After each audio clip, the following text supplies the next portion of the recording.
I'll now request Dr. Michael Rubin to give us a perspective from the Western viewpoint, because their viewpoints are different and their stances are different. And of course, their interests are also quite different and quite deep. Over to you, Dr. Rubin. Okay, thank you very much. I'll talk a little bit about some of the Western perspective in the United States, and then I'm also going to talk about, even though I feel bad doing so, some of the political dynamics in the United States that arise out of this. I feel bad about doing this simply because, with so much human suffering going on in Gaza and in Israel, it seems rather cynical, but realistically, it does impact American policy. First and foremost, I do see this continue as a game changer. In 1996 and 2006, Israel went to war with Hezbollah, and Hezbollah hid behind the skirts of the international human rights community and diplomats when they suffered too many civilian casualties. They assumed that they would have some space, that a ceasefire would be imposed, and then they could regroup. Certainly, that seems to be Hamas's hope, but I'm not sure that it will actually come to fruition. We can talk about the hospital strike, and perspectives might be different, but at this point in the United States, number one, it looks like that hospital strike was done by a Hamas or an Islamic Jihad missile. Number two, it looks like that missile hit the parking lot, not the hospital. The hospital is still actually there, and aside from shattered windows, doesn't look too damaged. That has created a crisis of credibility with regard to some journalists, and that creates a crying wolf problem that when real casualties are suffered, that there's going to be an element of disbelief now, because when people say Gaza health authorities, in effect, they mean Hamas. And I'd argue Hamas simply doesn't have the credibility to make these claims. At the very least, journalists are learning that they need to not trust, but certainly verify. And in this case, in both of casualties and the hospital, it seems they did neither. Look, one of the big problems that is occurring, and this is something which is going to dominate behind the scenes any American diplomacy with the Palestinian Authority, with Jordan, with Egypt, with Saudi Arabia, is Palestinian politics. Diplomacy is a necessity. Hillary Clinton always famously said, "You don't talk peace with your friends, you talk peace with your enemies." That's the purpose of diplomacy, but timing also matters. Mahmoud Abbas, the chairman of the Palestinian Authority, is 87 years old. He's a chain smoker. He hasn't designated a successor. And already prior to this move, prior to this Hamas attack, there was a great deal of maneuvering. The last time I was in the West Bank, Nablus was a no-go area simply because Hamas was already sinking its roots in. If there is a preliminary ceasefire, Iran and Hamas can claim victory. Osama bin Laden said, everyone loves the strong horse. They don't attach themselves to the weak horse. And the worst possible outcome right now would be to make Hamas the strong horse at a time of transition in the West Bank. And what happens in the West Bank doesn't necessarily stay in the West Bank. That can extend to Jordan as well. The king of Jordan is like Mikhail Gorbachev. He's much more popular outside of his country than he is inside of his country. There are major problems in Jordan. Let's just leave it there for that issue. If Israel were going to go in, I don't think the goal would be occupation. The goal would be to reverse the 2007 coup that led Hamas to come into power, and that means putting Mahmoud Abbas back in control, the Palestinian Authority. But then the question comes, who is going to, is there going to be any agreement on what comes after Mahmoud Abbas? Because again, 87-year-old dictators tend not to have a long lifespan. So there needs to be some consistency guaranteed. Would that be Mahmoud Dahlan? What would the Egyptians say? What would the Jordanians say? When the Lebanese civil war ended with the Taif Accords in 1992, the Saudis, more or less behind the scenes, helped guarantee the peace. That was the role of Rafiq Hariri, who subsequently was assassinated by Hezbollah. At any rate, this is the discussion, I think, which is going to happen behind the scenes. But there is precedent in the Middle East for what the Israelis want to do in Gaza. I mean, think of Black September in Jordan in 1970, where the PLO was excised and sent packing to Lebanon. Now, they destabilized Lebanon and they were sent packing to Tunisia. But there is this notion of mass exile of some of these political groups. Or we can use the example closer to India, but still far enough away, of the Khmer Rouge. Just because the Khmer Rouge, this murderous regime, controlled Cambodia, didn't mean that everyone, certainly not Vietnam, was willing to live next door to them. And we ended up seeing at tremendous cost the eventual eradication or the effective eradication of the Khmer Rouge.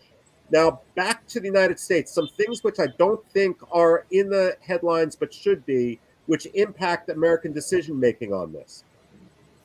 First of all, when people talk about the American elections and how this will impact the American elections, some people talk about Michigan with its heavy Arab population and so forth.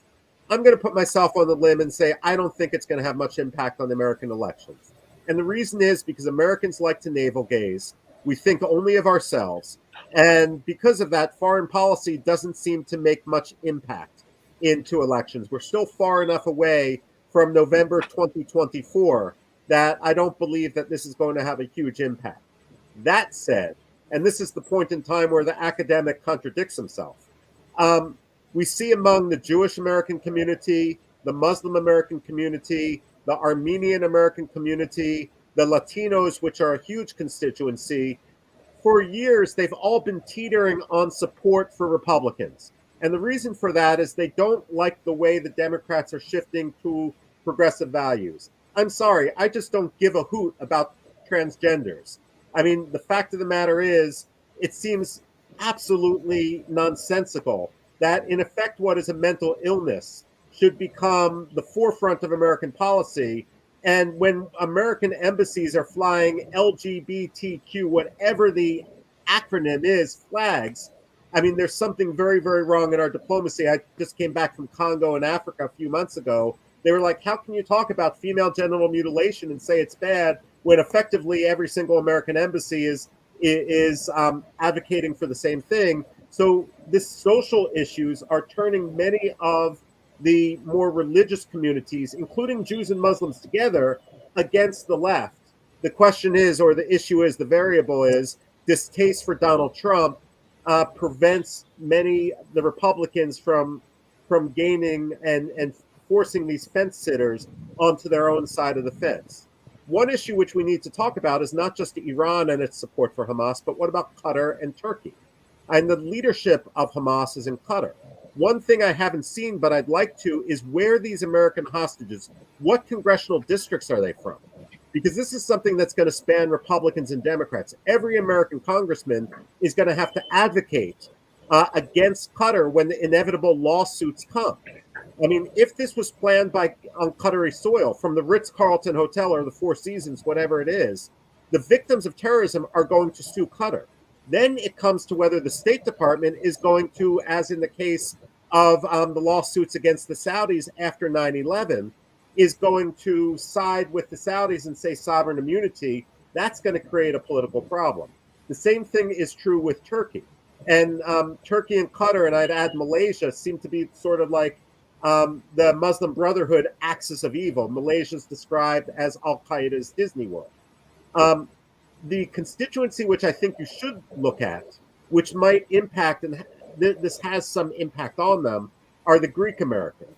And that may not seem logical at first, but when you consider the Greek animosity towards Turkey, the political issue with regard to selling F-16s to Turkey, the fact of the matter is, when you look at the Greeks are in almost every single swing district in the United States, in Wisconsin, in Pennsylvania, in Michigan, in Florida. And I'm not just talking the states, I'm actually talking in the districts. Swing districts defined by a 5% margin could go either way. And if Turkey, which has supported Hamas, if there's lawsuits against Turkey, if the United States ends up in a diplomatic clash with Turkey, this is going to actually help the Republicans in many of these swing states. With regard to that, the other political issue, and then I'll turn the floor back over, is the empowerment of Iran. Iran has become the signature foreign policy issue for the Biden administration. There's a pattern in American administrations, both Democratic and Republican. They come in with some big initiative, it fails, and then they do a Hail Mary, or perhaps in this context, a Hail Mahdi pass.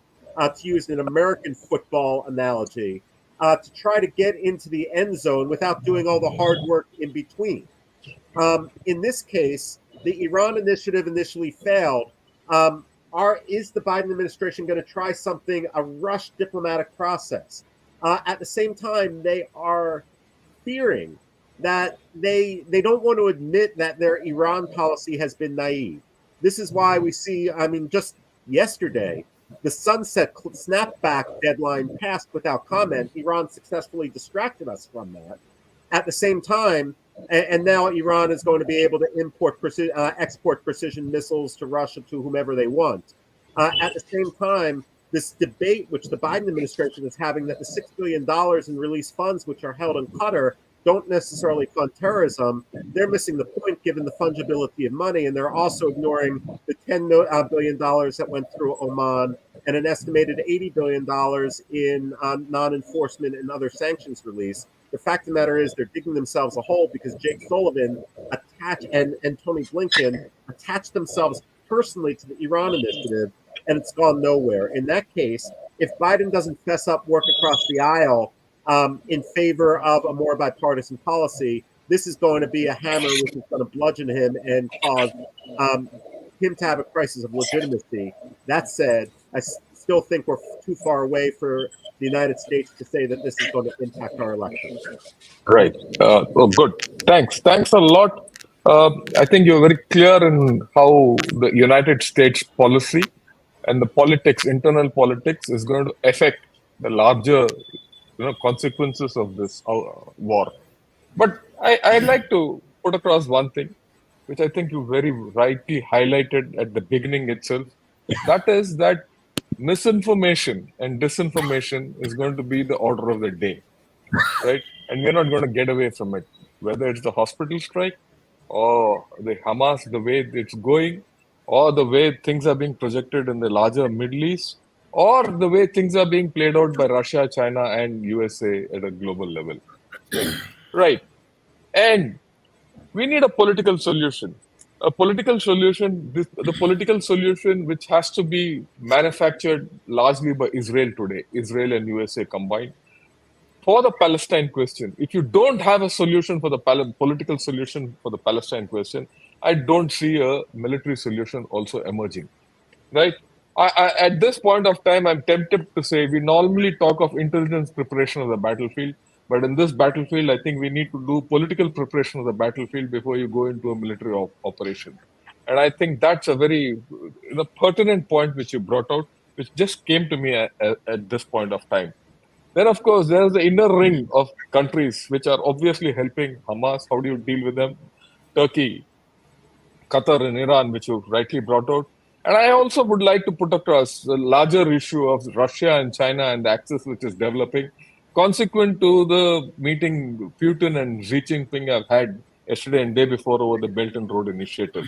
All in all, I think you triggered off a lot of things for us to think of, and the consequences are pretty far away. With this, I'd